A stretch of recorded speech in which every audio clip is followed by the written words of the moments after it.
حمد و صلاح کے بعد محترم و محتشم عزیز دوستو، السلام علیکم ورحمۃ اللہ۔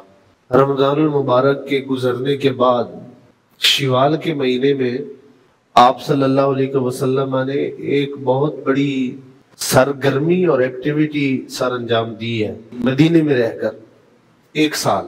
اس حوالے سے میں کچھ باتیں آپ کے ہاں گوش گزار کروں گا جو موجودہ امت کے حالات ہیں اور صورتحال ہے، اس کے تناظر میں رسول اللہ صلی اللہ علیہ وسلم نے جو شوال کے مہینے میں ایک عالمی لیول پر ایک سرگرمی جو ہے وہ آپ نے فرمائی، اس کو کوٹ کر کے اور اس کا حال آپ کے یہاں گوش گزار کر کے، اور اس سلسلے میں پھر ہمارا حال اور ہمارے لیے اس میں گائیڈنس کیا ہے، یہ ساری چیزیں اس میں آئیں گی۔ اللہ تعالیٰ حق بات کہنے کی توفیق عطا فرمائے اور امت کو ذلت و رسوائی کی دلدل سے نکال کے عزتوں کی معراج اور عروج نصیب فرمائے۔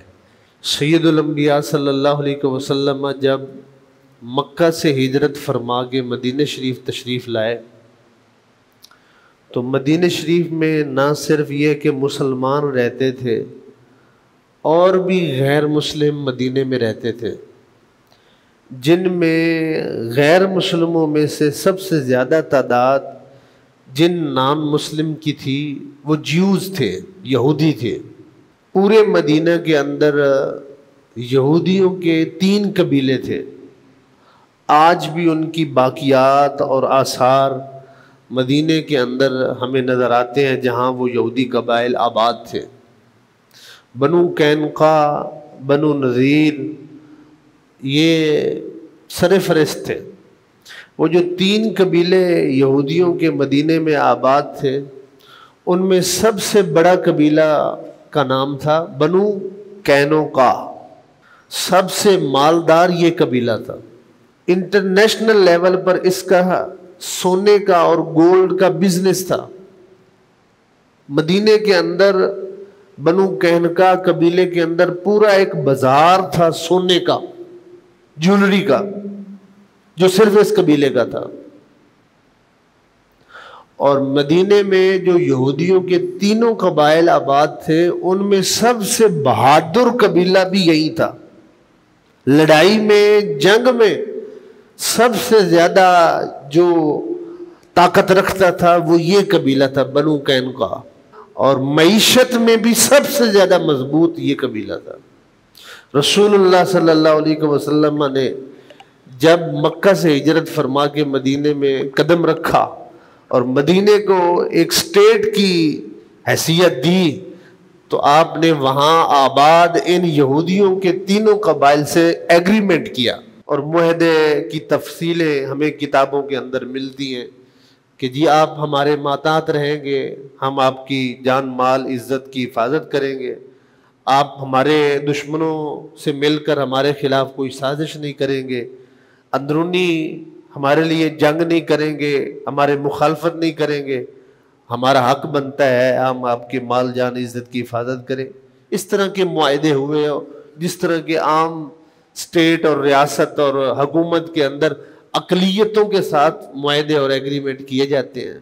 جنگ بدر ہو چکی تھی، رسول اللہ صلی اللہ علیہ وسلم کو مدینے میں آئے ہوئے اور ان سے ایگریمنٹ کیے ہوئے 20 ماہ گزر چکے ہیں۔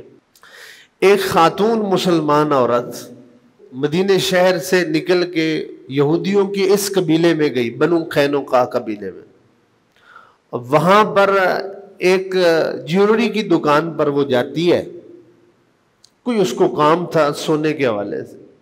وہاں جو گولڈ میکر بیٹھا ہوا تھا، زرگر بیٹھا ہوا تھا، سنارا بیٹھا ہوا تھا، یہ وہ شاپ کیپر تھا جس کی وہ جیولری کی دکان تھی، وہ یہودی تھا۔ بازار پورا یہودیوں کا تھا، قبیلہ سارا یہودیوں کا تھا۔ مسلمان خاتون سر سے پا تک لباس میں تھی، پردے میں تھی، چہرے تک اس کا پردہ تھا۔ اس یہودی جو دکاندار تھا، اس کے دل میں یہ ایک خیال پیدا ہوا کہ اس کے چہرے سے پردہ ہٹانا ہے، سر سے دوپٹہ کھینچنا ہے۔ انہوں نے اس چہرے سر سے دوپٹہ اتارنے کے لیے چہرے سے نقاب اور وہ جو پردہ تھا اس کو کھینچنے کے لیے، مسلمان عورت تو اس کے لیے آمادہ نہیں تھی، انہوں نے ایک سازش کی اور طنز کیا کہ جہاں جس چیئر پہ یا جس چارپائی پہ یا جو بھی سیٹ تھی جس پہ وہ بیٹھی تھی، چپکے سے آگے پیچھے سے اس کے دوپٹے کو اس کے ساتھ باندھ دیا کہ جب یہ اٹھے گی تو خود بخود یہ دوپٹہ نیچے گر جائے گا، سرک جائے گا، اتر جائے گا۔ یہ اس وقت کے یہودیوں کی بات ہے جب خود رسول اللہ بنفس نفیس موجود تھے معاشرے کے اندر، اور خیر کا معاشرہ تھا، وحی کے نزول کا معاشرہ تھا، اللہ کے وحی نازل ہوتی تھی دن اور رات میں، ان فضاؤں میں، اس ماحول میں، اس معاشرے میں کتنی خیر ہوگی، کتنی برکتیں ہوگی، لیکن ان برکتوں، خیر اور نور والے معاشرے میں بھی اتنے شریر اور شر پسند لوگ موجود تھے۔ اور آج کے جیوز اور یہودی کتنے ایڈوانس ہوں گے شر میں، فساد میں، فتنہ میں، اور مسلمان مخالفت میں، اور مسلمان عورتوں کی عزت مال جان کو لوٹنے میں۔ سیم وہی ہوا پلان کے مطابق، جب وہ مسلمان خاتون اٹھی تو اس جھٹکے سے اس کے سر سے دوپٹہ اتر گیا، چہرہ جو ہے وہ برہنہ ہو گیا۔ اب وہ خاتون مسلمان تھی، غیرت مند تھی، نبوی تعلیمات نے ان کے اندر حیا پیدا کیا تھا، ایمان کا حصہ جو حیا ہے، اس سبق پڑھائے ہوئے تھے، اس سے تو برداشت ہی نہیں ہوا۔ اس نے چیخ ماری، چلائی، چیخی، میرے ساتھ بڑی زیادتی ہوئی ہے، ظلم ہوا ہے۔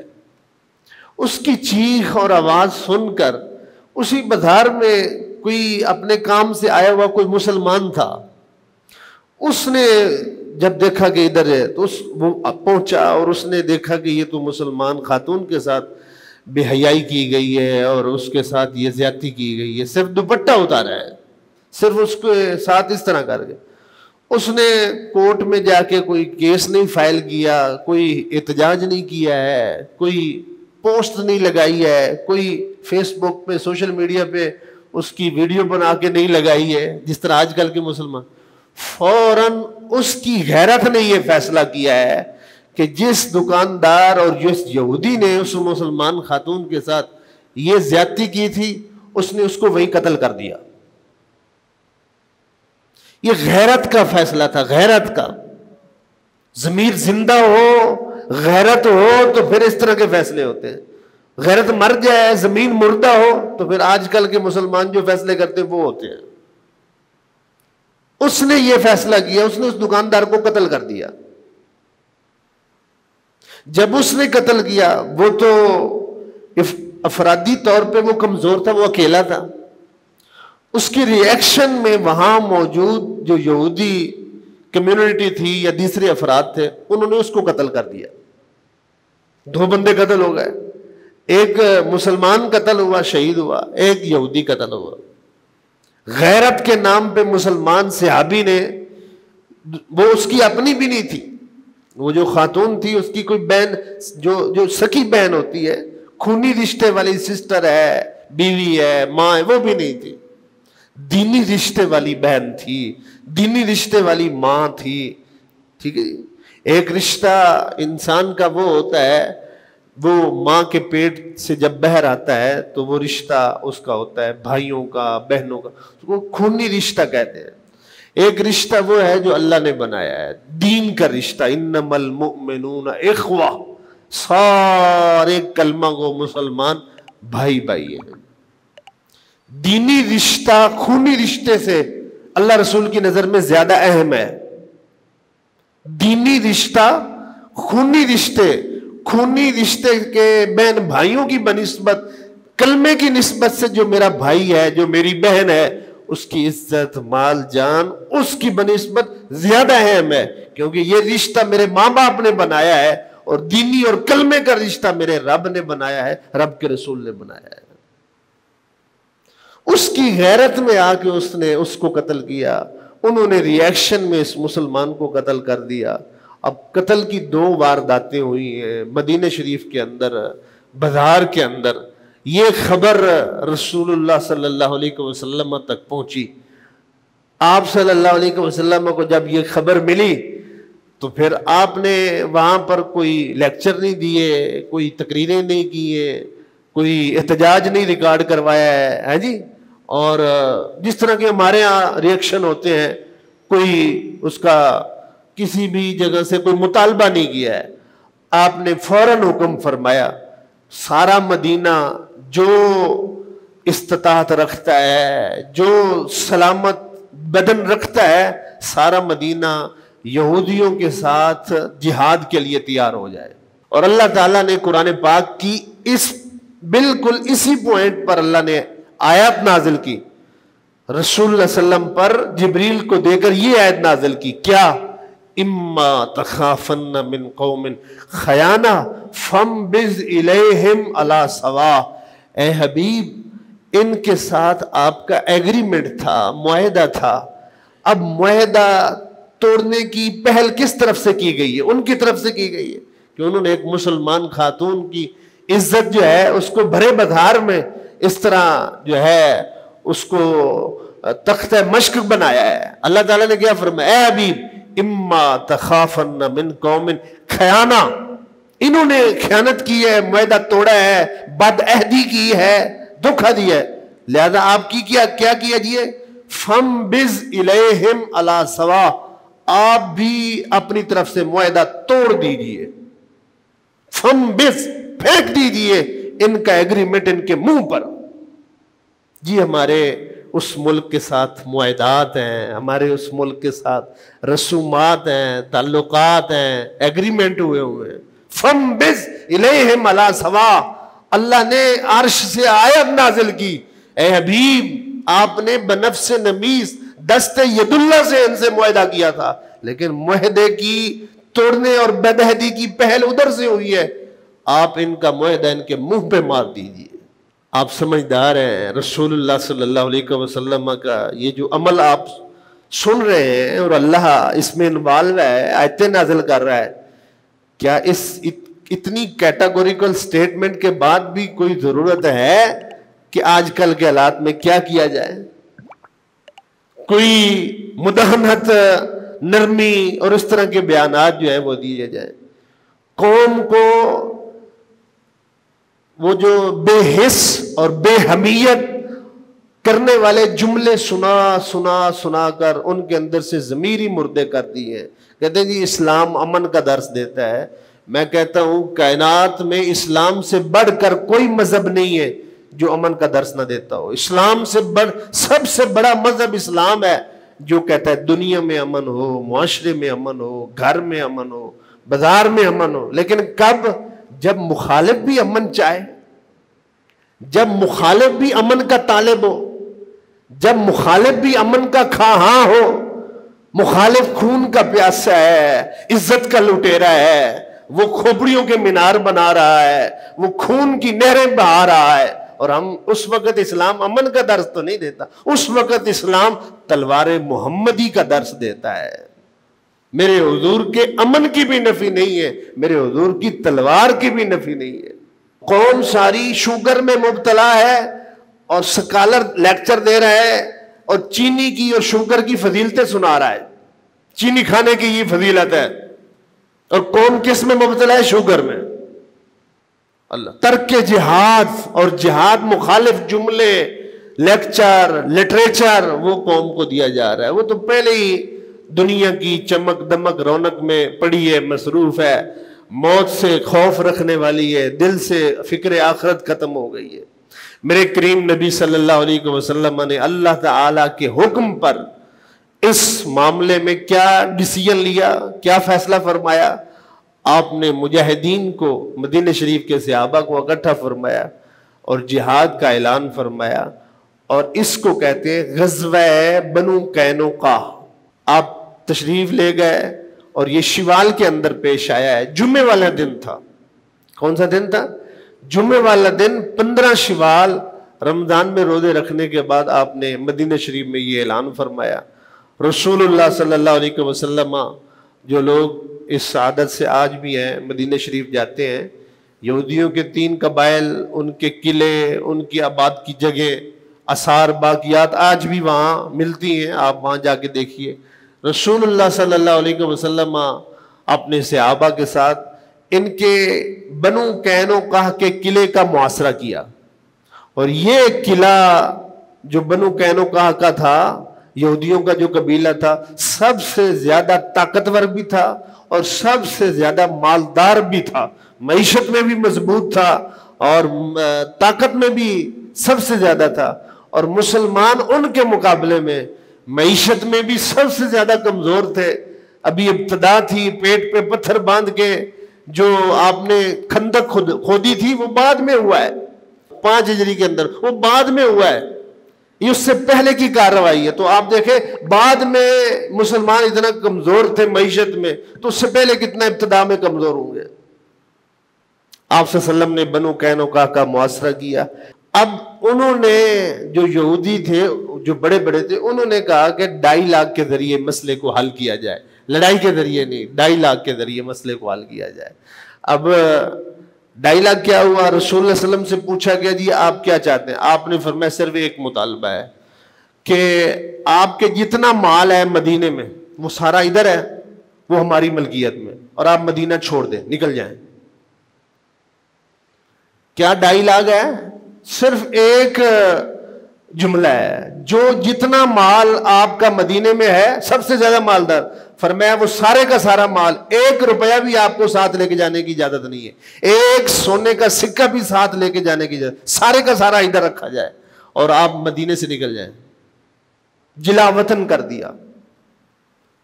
انہوں نے کہا شاید 2-4 دن اور گزارتے ہیں، شاید یہ جو سٹیٹمنٹ ہے اس میں کوئی نرمی آ جائے، شاید کوئی بہتر کیا جائے۔ نہیں، 1 دن، 2 دن، 3 دن، 4 دن، 15 شوال سے میرے حضور نے بنو قینقاع کا محاصرہ کیا، اور یکم ذی قعدہ 15 دن حضور بیٹھے رہے وہاں پر۔ فرمایا آپ کے پاس 3 دن کا، آخری جو 3 دن ہے، 3 دن کا آپ کے پاس الٹیمیٹم ہے، اگر آپ اس پہ عمل نہیں کرتے تو پھر لڑائی ہے۔ 3 دن کی مہلت کے بعد، ابھی 3 دن ختم نہیں ہوئے تھے، 15 دن کے محاصرے کے بعد ذلت و رسوائی کے ساتھ وہ بنو قینقاع کے یہودی اپنا گھر بار، کوٹھیاں، مالات، قلعے، سونے چاندی سب کو چھوڑ کر، ذلیل و خوار ہو کر مدینے سے جلا وطن ہوئے اور چھوڑ کے چلے گئے، جانا پڑا انہیں۔ یہ جو کارروائی ہے جس میں مسلمانوں کا کوئی نقصان نہیں ہوا، نہ کوئی مالی نقصان ہوا، نہ کوئی جانی نقصان ہوا، سوائے جو سبب ہے اور جہاں سے وہ آغاز ہوا اس کے علاوہ ہے۔ یہ اتنا بڑا غزوہ ہوا، خود رسول اللہ صلی اللہ علیہ وسلم اس میں شریک ہوئے، اور اس کا ریزن کیا تھی، سبب کیا تھی؟ صرف ایک مسلمان خاتون کے سر سے دوپٹہ اترا تھا، صرف ایک مسلمان خاتون کے سر سے کیا اترا تھا؟ ایک یہودی نے دوپٹہ اتارا تھا۔ رسول اللہ صلی اللہ علیہ وسلم کی ایک مسلمان کی غیرت کا فیصلہ تھا، اس کو قتل کر دیا۔ نبی کی غیرت نے یہ فیصلہ کیا کہ یہ تو ایک ہے نا، ان کی پورے ٹبر کو اور پورے قبیلے کو مدینے سے نکال دو، دفع کر دو۔ رحمت للعالمین کا یہ فیصلہ تھا۔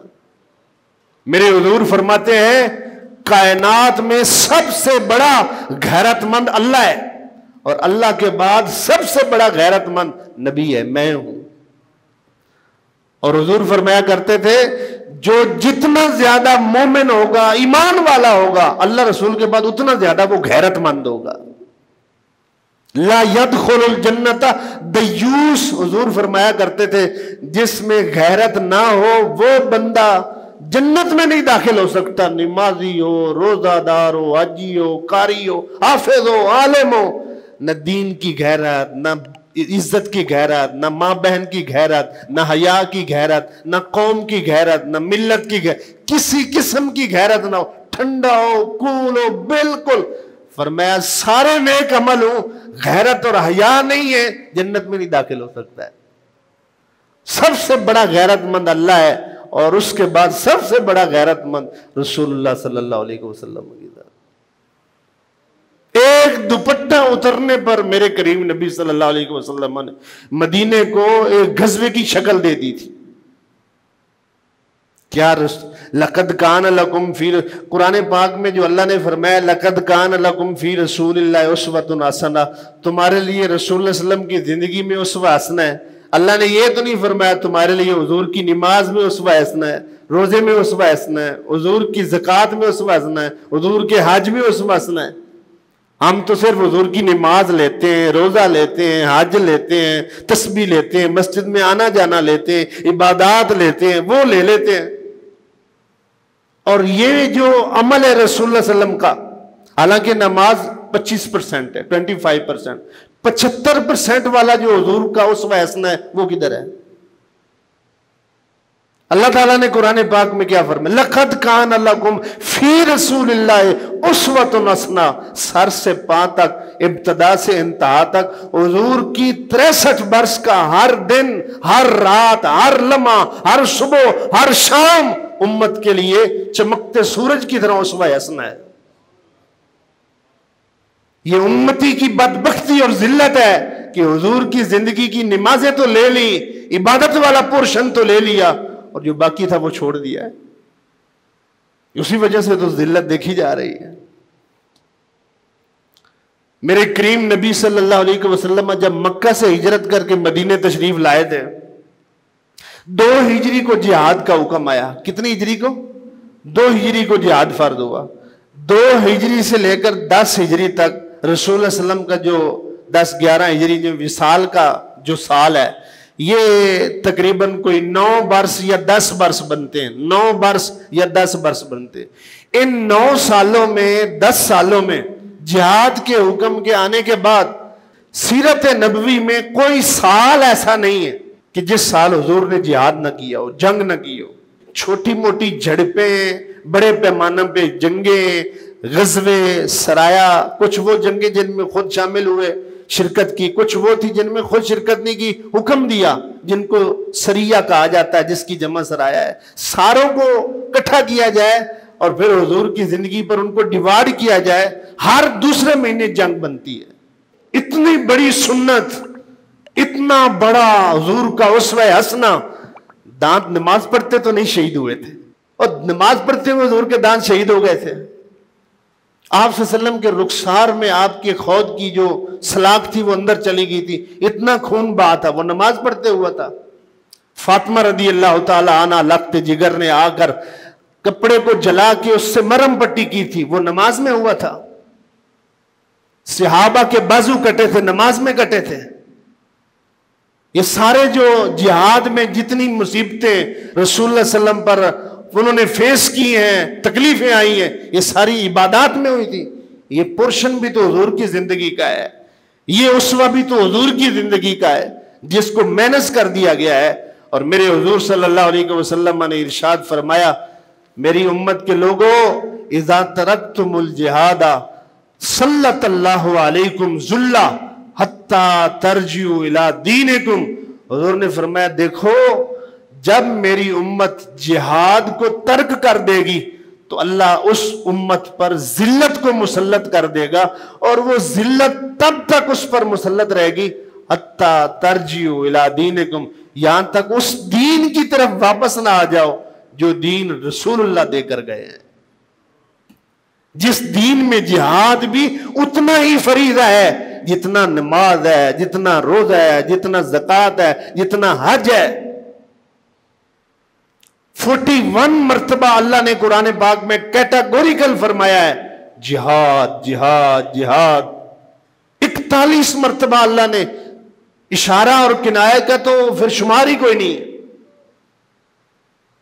1 دفعہ نہیں، 2 دفعہ نہیں، 41 مرتبہ واضح الفاظ میں. ایک ایک آیت پڑھے گھنٹوں لگتے ہیں. یہ قرآن کی آیتیں منسوخ ہو گئی ہیں. کب منسوخ ہوئی ہیں؟ میرے کریم نبی صلی اللہ علیہ وسلم نے ارشاد فرمایا، وہ شخص میری امت کا کلمہ گو جس نے کبھی زندگی میں جہاد نہیں کیا، اور نہ ہی اس نے خود تو جہاد نہیں کیا، اور نہ ہی اس نے کسی مجاہد کی خدمت کی ہے.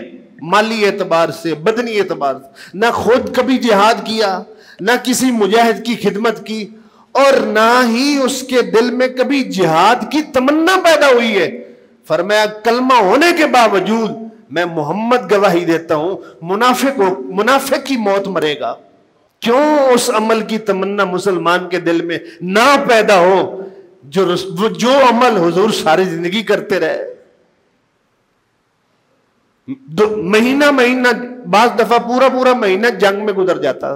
علامہ اقبال کسی مسجد کے پاس سے گزرے تو وہاں پر ایک شیخ ممبر پہ کھڑا ہو گیا نا، مولوی صاحب، وہ واز کر رہا تھا، تقریر کر رہا تھا، لیکچر دے رہا تھا، اور وہ تقریر کیا کر رہا تھا، لیکچر کیا کر رہا تھا، اس کو اقبال نے اپنے شعروں میں منظم کیا ہے، جس کا خلاصہ یہ ہے کہ وہ یہ واز کر رہا تھا کہ دیکھو مسلمانوں لوگوں، اب تلوار کا زمانہ نہیں ہے، اب جہاد کا زمانہ نہیں ہے، اب قلم کا زمانہ ہے۔ اب تلوار جو لوگ رسول اللہ علیہ وسلم کی تلوار کا ذکر کرتے ہیں، اب وہ کارگر نہیں ہے، اس کا کوئی فائدہ نہیں ہے، اب قلم اٹھاؤ، فلاں کرو، تو حضور کی تلوار کا اب کوئی فائدہ نہیں ہے۔ جہاد کی نفی کر رہا تھا، صرف قلم پہ زور رہا۔ قلم کی نفی نہیں ہے، بے شک قلم کا زمانہ ہے، سوشل میڈیا کا زمانہ ہے، یہ چیزیں کارگر ہیں، اس کا بڑا رول ہے ہمارے معاشرے میں اور ان چیزوں میں، لیکن جس طرح وہ لیکچر دے رہا تھا کہ اب حضور کی تلوار کا کوئی فائدہ نہیں ہے، اب صرف قلم کا زمانہ ہے، تو علامہ اقبال نے اس کو روک کے کہا کہ بھئی یہ جو تو یہاں پر لیکچر دے رہا ہے کہ لوگوں کو کہہ رہا ہے کہ اب جہاد کی بات نہ کرو، اب تلوار رسول کی بات نہ کرو، صرف قلم کی بات کرو، جن لوگوں کو تو لیکچر دے رہا ہے، اقبال نے اس کو کہا کہ جن لوگوں کو تو یہ تقریر اور واز کر رہا ہے، ان کو تو اس طرح کے لیکچر دینے کی ضرورت ہی نہیں ہے، ان کو تو اس طرح کی تعلیم اور تربیت اور اس طرح کی باتیں سمجھانے کی ضرورت ہی نہیں ہے، کیونکہ یہ تو پہلے ہی تیغ ہو تو فنگ ہے کہاں مدست مسلمان میں، ہو بھی تو دل لذت موت سے ہے بے خبر۔ یہ جن کو تو لیکچر دے رہا ہے کہ آپ تلواریں، ان کے ہاتھ میں پہلے کون سے تلواریں ہیں؟ یہ کون سا پہلے ہاتھ میں بندوق لے کے پھر رہے ہیں؟ تیغ و تفنگ کون سا یہ جہاد کے لیے تلے بیٹھے ہیں، تو ان کو لیکچر دے کے جہاد سے موڑ رہا ہے؟ ان کے ہاتھ میں پہلے بھی کون سا جو ہے وہ رسول اللہ صلی اللہ علیہ وسلم کی تلوار اور جہاد ہے؟ یہ تو پہلے ہی چھوڑ بیٹھے ہیں۔ اگر ہو بھی صحیح ان کے ہاتھ میں تلوار اور جہاد تو یہ پھر بھی نہیں چلائیں گے، یہ اقبال نے بات کی۔ ان کے ہاتھ میں تلوار اور جہاد اور اسلحہ ہو بھی تو پھر بھی یہ اللہ رسول کے لیے نہیں چلائیں گے۔ کیوں؟ کیونکہ ان کے دل جو ہے وہ موت کی لذت سے بے خبر ہیں، کہ موت میں کتنی لذت ہے اس سے بے خبر، موت سے ڈرتے ہیں۔ دنیا کی محبت میں اور دنیا کی چمک دمک اور رونق میں اتنے زیادہ محو ہو چکے ہیں، اب ان کو مرنا یا موت سے ان کو جو ہے وہ ڈر لگتا ہے، بلکہ ان کا حال تو یہ ہو چکا ہے۔ اقبال نے ایک شعر بول کر وہاں پر سٹیمپ لگا دی، کافر کی موت سے بھی لرزتا ہو جس کا دل، کون کہتا ہے اسے کہ مسلمان کی موت مر۔ یہ اقبال نے اس وقت کہا تھا۔ اللہ اکبر۔ یہ اصل میں یہ ہوتا ہے کہ جب انسان کا دل، ایک مسلمان کا دل جو ہے اس میں موت کی لذت نہ رہے، دنیا کی حب آ جائے، دنیا کی محبت سے بھر جائے، ہر وقت دنیا کی چمک دمک، رونق، لذات، شہوات، عیاشیاں، ان میں جب مسلمان مگن ہو جاتا ہے تو پھر وہ اللہ رسول کے لیے مرنا، شہید ہونا، جہاد اور ان چیزوں سے وہ ڈرتا ہے، دور رہتا ہے۔ اور یہ بات صرف میں نہیں آپ کو ایکسپلین کر رہا ہوں، اللہ کا قرآن بھی اس کی گواہی دیتا ہے۔ سورۃ توبہ کی آیت نمبر 24 کا ترجمہ گھر جا کے دیکھیے گا۔ میرا اللہ ارشاد فرماتا ہے، قل، اے حبیب اعلان کیجئے، ان کان آباؤکم، اگر تمہارے آباء و اجداد، و ابناؤکم، تمہاری اولادیں، و اخوانکم، تمہارے بہن بھائی، و ازواجکم، تمہاری بیویاں، و عشیرتکم، تمہارے رشتہ دار، و اموال اقترفتموها، تمہارا وہ مال جو دن رات تم کماتے رہتے ہو، و تجارت تخشون کسادہا، وہ تجارت بزنس جن کے نفع اور نقصان کا تمہیں دھڑکا لگا رہتا ہے، تردونہا احب الیکم من اللہ ورسولہ وجہاد فی سبیلہ، یہ ساری باتیں جتنی کاؤنٹ کی ہیں یہ تمہیں زیادہ پیاری ہیں یا اللہ اور اس کا رسول اور اس کے راستے میں جہاد کرنا تمہیں زیادہ پیارا ہے؟ اگر یہ باتیں تمہیں، یہ چیزیں تمہیں زیادہ پیاری ہیں تو پھر کیا کرو؟ فَتَرَبَّصُوا حَتَّى يَأْتِيَ اللَّهُ بِأَمْرِهِ، پھر تم انتظار کرو یہاں تک کہ اللہ تعالیٰ کا امر آ جائے۔ آپ صلی اللہ علیہ وسلم نے ارشاد فرمایا، ایک پیشین گوئی فرمائی صحابہ کرام کو مسجد نبوی کے اندر۔ آپ نے فرمایا جو بالکل حالات حاضرہ کے عین مطابق ہے، میرے نبی کا فرمان ہے۔ آپ نے فرمایا یوشک الامم، ایک وقت آئے گا کہ میری امت پر دوسری قومیں ایسے ٹوٹ پڑیں گی جیسے کما تدال اقلت الی کساتیا، جیسے کھانا کھانے والے لوگ کھانے کے برتنوں پر ٹوٹ پڑتے ہیں، میری امت پر دوسری قومیں ایسے ٹوٹ پڑیں گی۔ اور ایک صحابی نے کھڑے ہو کے عرض کی یا رسول اللہ صلی اللہ علیہ وسلم من قلت نحن یومئذ، یا رسول اللہ اتنی بڑی خبر آپ ارشاد فرما رہے ہیں، بڑی خطرے والی بات ہے، کیا اس زمانے میں مسلمان تھوڑے ہوں گے؟ حضور صلی اللہ علیہ وسلم نے ارشاد فرمایا لا بل کثیر، اس زمانے میں مسلمان تھوڑے نہیں ہوں گے بلکہ زیادہ ہوں گے۔ تو عرض کی یا رسول اللہ پھر کیا ہوگا؟ کثرت کے باوجود اتنی ذلت، اتنی بے عزتی ہوگی، اتنی رسوائی ہوگی؟ حضور نے فرمایا میری امت کے اندر وہن عام ہو جائے گا، اس وجہ سے وہ ذلیل ہوں گے زیادہ ہونے کے باوجود۔ صحابی نے پوچھا یا رسول اللہ وہن کیا ہے؟ تو آپ نے فرمایا حب الدنیا و کراہیت الموت، دنیا کی محبت اور موت سے ڈر اور موت کو نہ پسند کرنا، یہ میری امت کے دل میں زیادہ ہو جائے گا، اس وجہ سے وہ دنیا کے سامنے جو ہے دوسری قوموں کے سامنے ذلیل ہو جائے۔ حب الدنیا و کراہیت الموت، موت سے ڈر لگتا ہے۔ ظاہری بات ہے دنیا کی جب محبت دل میں آتی ہے تو پھر مرنے کو دل تو نہیں کرتا ہے، اللہ رسول کے لیے مرنے کو دل نہیں کرتا ہے۔ حالانکہ اگر اللہ رسول کے لیے نہ بھی مرے تو پھر بھی ہم بچ تو نہیں سکیں گے، آج نہیں تو کل، کل نہیں تو پرسوں، ایک دن تو آنکھیں بند کر کے اس کے پاس جانا ہے۔ وقت آئے گا اجل، وہ ہمیں خود لے کے چلا جائے گا، لے کے کہاں جائے گا؟ اللہ تعالیٰ کے پاس۔ اس سے پہلے کہ وہ ہمیں خود لینے آئے اور ہمارا وقت اجل آئے، ہم خود اپنے آپ کو پیش کر دیں کہ یا اللہ تیری بارگاہ میں حاضر ہونے کے لیے میں تیار ہوں، ورنہ پکڑ کے اس کے پاس تو پیش ہو جانا ہے۔ تو حب الدنیا و کراہیت الموت یہ بہت بڑا سبب ہے آج امت کی ذلت کا، امت کی رسوائی کا، دنیا کی چمک دمک رونق، ان چیزوں کی وجہ سے انسان مسلمان جو ہے وہ اس میں نہ دینی نہ ملی نہ قومی کوئی غیرت نہیں رہی، ضمیر زندہ نہیں رہا، بے حمیت ہو گئے۔ آپ مناظر دیکھتے ہیں، اتنے مناظر دیکھنے کے بعد بھی اگر ایک انسان کے، آپ یقین کریں جو نان مسلم ہے، غیر مسلم ہے، آپ یورپ کنٹری میں جا کے دیکھیں، وہ غیر مسلم بھی ان چیزوں کو دیکھ کے مسلمانوں کے حق میں اور اس اعلانیہ ظلم کے خلاف وہ بھی احتجاج کر رہے ہیں، وہ بھی صدا بلند کر رہے ہیں کہ نہیں کر رہے ہیں؟ ہم ایک مسلمان کلمہ گو کے اندر ضمیر اتنا مردہ ہو، بلکہ مسلمانوں کے بنسبت وہ لوگ زیادہ سراپا احتجاج ہیں، ہر پلیٹ فارم پہ وہ آواز بلند کرتے ہیں ظلم کے خلاف۔ لیکن ایک مسلمان جو اقتدار رکھتا ہے، طاقت رکھتا ہے، سب کچھ ہے، ضمیر اتنا مردہ ہو چکا ہے، غیرت اتنی ختم ہو چکی ہے۔ پہلے مسلمان بھی تھے جو بادشاہ تھے، وہ بھی بڑے گناہگار تھے، ان میں بھی بڑے بڑے جو ہیں وہ نافرمان تھے، لیکن غیرت ان میں پھر بھی زندہ تھی، ضمیر ان کے پھر بھی زندہ تھے۔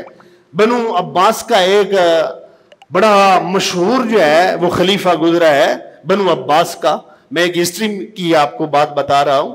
ہارون الرشید کا بیٹا تھا، اس کا نام تھا محمد، لیکن تاریخ میں اس کو یاد کیا جاتا ہے المعتصم باللہ کے نام سے اس کو یاد کیا جاتا ہے۔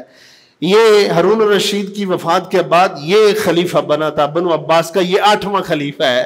ایک دفعہ اس کے زمانے میں ایک روم کے علاقے میں اموریا شہر میں ایک رومی غیر مسلم نے ایک مسلمان قافلے پہ حملہ کیا، اس کو لوٹ لیا. وہاں ایک مسلمان خاتون کی سر سے اس نے دوپٹہ کھینچا اور اس کے چہرے کو برہنہ کیا. اس رومی سلطنت میں بغداد کی طرف منہ کر کے جو اس خلیفے کا دارالحکومت اور دارالخلافہ تھا، اس نے معتصم باللہ کو پکارا کہ تیرے کلمہ گو بہن کی عزت اور اس کے سر سے دوپٹہ روم کے علاقے میں کھینچا گیا ہے. اس کو کسی نے خبر پہنچائی کہ وہاں ایک مسلمان قافلے پہ حملہ ہوا ہے، مسلمان خاتون کی عزت سے اس طرح کھیلا گیا ہے.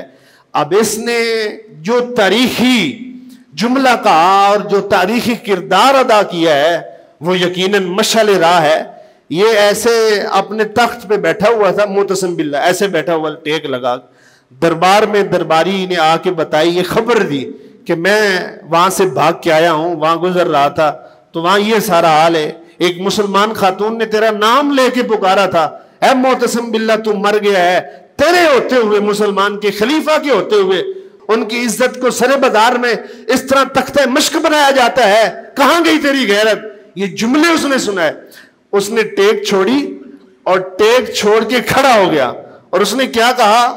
وہ جملہ تاریخ میں آج بھی لکھا ہوا ہے، واللہ لا یمس شہری غسلا من جنابت. اللہ کی قسم، اللہ تو گواہ رہنا، اللہ کی قسم میری بیوی میرے اوپر اس وقت تک حلال نہیں ہے جب تک میں اپنی بہن کی عزت کا بدلہ نہیں لے لیتا ہوں. تاریخ پڑھے، ہسٹری پڑھے. روم کا سب سے بڑا سٹی اور شہر اموریا کس نے فتح کیا تھا؟ معتصم باللہ نے کیا تھا. سبب کیا تھا؟ ایک مسلمان خاتون کی عزت کا بدلہ لینے کے لیے. میری اور آپ کی دعا ہے اللہ تعالیٰ جو طاقت رکھتے ہیں، اقتدار رکھتے ہیں، جن کے پاس ہے، اللہ تعالیٰ ان کے اندر غیرت پیدا کرے، ان کے اندر حمیت پیدا کرے، ملی، دینی، قومی. اللہ ان کے اندر غیرت و حمیت کا جذبہ پیدا کرے جو قرون اولیٰ کے مسلمان بادشاہوں کے پاس تھا. اور یاد رکھو اللہ تعالیٰ قرآن پاک میں فرماتا ہے لیس البر ان تولوا وجوہکم قبل المشرق.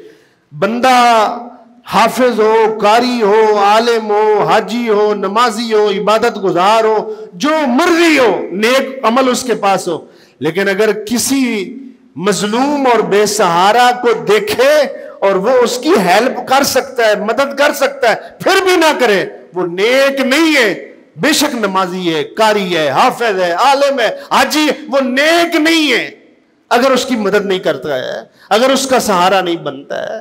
اللہ امت کو عملی طور پر اپنے مسلمان بھائیوں کا سہارا بننے کی توفیق عطا فرمائے اور صہیونیوں اور یہودیوں کے ظلم سے اللہ تعالیٰ آج کی عظیم جمعۃ المبارک کی برکت سے ان کو مکمل آزادی نصیب فرمائے.